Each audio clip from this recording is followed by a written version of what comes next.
So, if you are living like I am in South Africa, where there is so much immense turmoil and hatred, anger, fear, judgment, shame, and blame, a country like this that has grown up in a legacy of hate, anger, separation, so much pain. So if you are in a country or you are in South Africa like me, and this is what you are experiencing and this is what you are seeing around you every day, this is what you're hearing from everybody, from the news, the media, the friends, everybody is speaking. The hate, the anger, the separation, the longing to leave, to look for something that is different and to get away from this.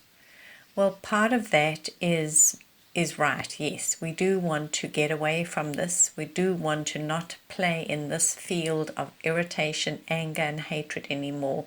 We do want to raise our children in a country where there is harmony and peace and kindness and compassion, where people are filled with integrity and they hold their authentic space in a loving and a gracious way. We do want that, but the world wants that. Have you noticed that there is nowhere that you can go that will have all of this? We are longing for this peace, and we're longing for this graciousness, and we're longing for harmony. That is the key.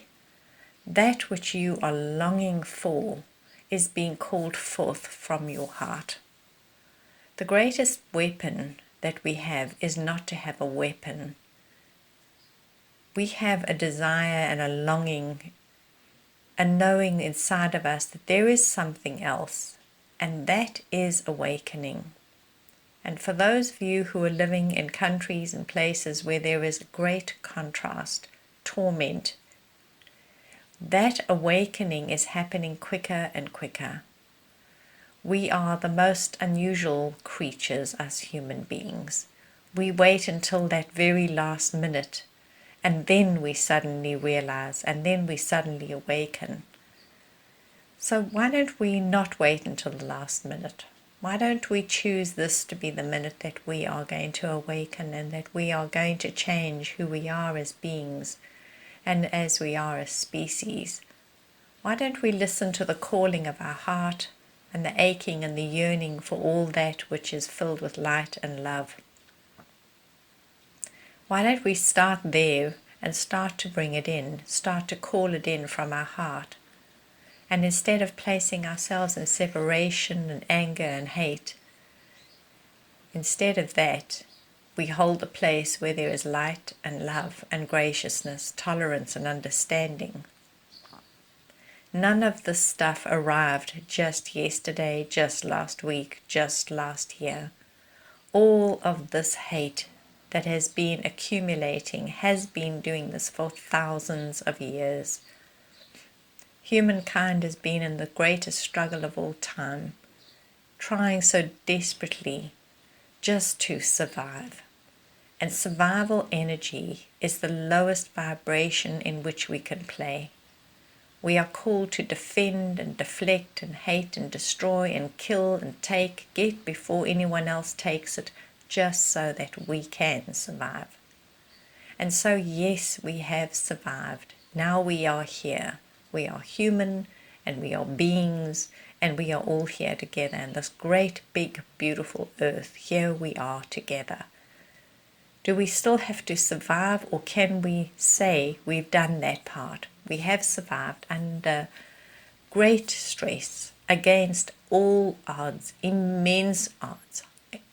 We have survived even in places of immense horror, torture, manipulation. We are still here as a species. It is pretty remarkable, knowing our ingenuity and our brilliance for destroying each other and destroying everything around us. It's still remarkable that we are still here, and that this earth is still holding us, graciously holding us. So yes, I think we've passed the test. We've survived. I think we've got there. So let's take another leap. And the next leap from survival energy is the desire to thrive. And isn't that what is awakening in your heart right now? this deep longing to just thrive, to live in harmony, to find ways to meet and connect, to share, to raise our families, and to know that there is a future for the children of this earth. Is that not what the desire truly is in each and every heart that we have? So we think that we got to wait for someone to save us, and we got to wait for policies to change. We got to wait for leaders to come in. No, that's survival energy. That's dependent energy. We've got to depend on someone else to give and provide to us. No, that is not the way. We hold an energy inside of us, and it is the longing for something different. We hold a key, and it is in that longing.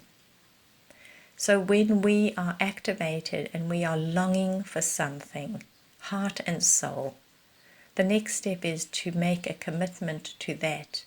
If it is knocking at your door, make a commitment to open that door and say, yes, this is what I want. Not I want for someone else. Not I want someone else to be better so that I can feel better. No, me. I decide right now, right here, that I make a commitment to listen to that longing that is in my heart and begin to activate it in every moment that I possibly can, stay clear enough and conscious enough to do that. So it will take a little practice. It's going to take a little while. We've been doing survival and stupid for hundreds and thousands of years. We know how to do this automatically.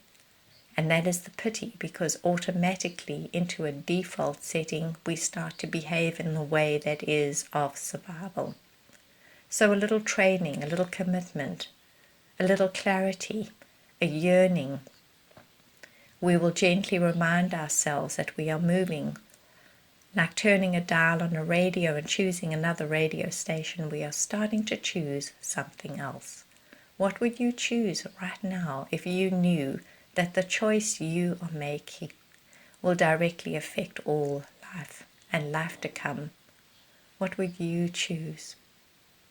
We truly are here in a great time of torment and turmoil. It is in these times of cataclysmic events which we are seeing worldwide that we can harness an energy, the energy which is a catalytic energy. And that energy, we can harness it and move beyond in the most exceptional way.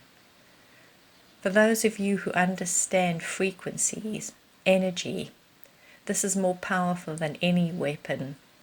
It moves beyond like a ripple opening in a pond, and it is accessible to all those who are ready to feel it and hear it.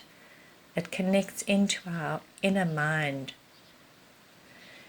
There is a beautiful book by David Hawkins, and it's called Power versus Force. He speaks about frequencies, and he calibrates frequencies that we are moving and playing in. And shame and fear and anger and blame, these are such very, very, very low frequencies. They are barely able to sustain life. But when we choose another frequency, when we choose to turn the radio dial and listen to another station, we can begin to entertain higher frequencies.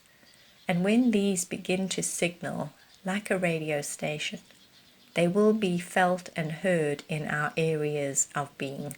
Wherever we are, we can be like this transmitter because we hold that signal. This is more powerful than any weapon. And I invite you, I urge you, I ask you on bended knees, please consider that you too, you have the key within you, and you truly, truly can make a difference. So I am part of a group who is inspired to say, I am here, and I'm making a commitment. And no matter where we are placing our feet upon this earth, we can decide to say, I'm here. And that truly is the most exceptional gift that we can place upon this earth. And it is the only legacy that we can leave. We cannot leave homes and cars and money and all that stuff that can just be crumbled in a moment. I am here. And when we claim that and hold the space, and we make that commitment to ourselves, we start to make an enormous difference. I so, so dearly, dearly wish for this to awaken in your heart. Let it awaken, because you are awakening. You are asking for something different. At the contrast, there is the point of choice. We are in the greatest contrast that we've experienced right now. Here we are standing at the point of choice. It is truly a remarkable place for us to be. So let's be there, because I don't know where else there is to go that is as beautiful as this amazing South Africa.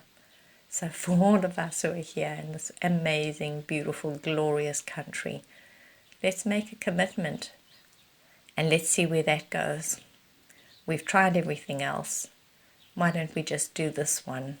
That is the simplest, sweetest way, is to hold our own space in grace, love, and light. Oof. So much love to you all. This is Joy Truscott, and I wish you so, so, so much love. Many blessings, and thank you for you. Like a bird on a tree, I'm just sitting here. I got time, it's clear to see.